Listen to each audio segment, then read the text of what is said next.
Doctor আপনাকে বলল যে আপনার ক্যান্সার হয়েছে, আপনি আর বেশি দিন বাঁচবেন না, আপনার হাতে আর বেশি সময় নেই।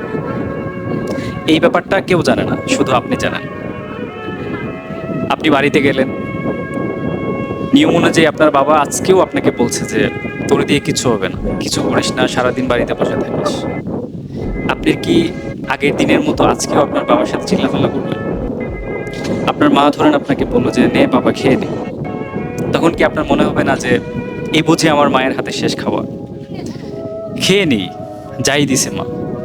ধরেন যে বন্ধুটাকে আপনি একদমই সহ্য করতে পারেন না, যে বন্ধুকে দেখলে আপনি চলে যান, সেই বন্ধুটা আপনাকে ধরলো রাস্তায়, সেই বন্ধুটাকে আপনার আর বিরক্তিকর মনে হবে না, মন ভরে তার কথাগুলো শুনবেন এবং বন্ধুটাকে হয়তো বলবেনও যে ভালো থাকিস।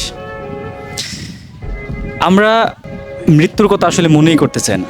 একটা সময় যে আমাদের মৃত্যুবরণ করতে হবে, একটা সময় পর্যায়ে আল্লাহ তাআলার কাছে চলে যেতে হবে, এই কথাটা যদি আমাদের মাথায় থাকতো, তাহলে আমরা অন্যায় অবিচার এগুলো করতে পারতাম না। এজন্যে ডাক্তার ক্যান্সার হবে কিংবা হয়েছে বললেই যে আপনি মৃত্যুবরণ করবেন, না বললে মৃত্যুবরণ করবেন না, ব্যাপারটা কিন্তু এরকম না। ইভেন আমরা জানিও না কখন চলে যাব পৃথিবী ছেড়ে। এজন্য সবসময় মৃত্যুর জন্য রেডি থাকেন, তাহলে পৃথিবীতে আপনি নিজেকে একটা ভালো মানুষ হিসেবে গড়ে তুলতে পারবেন।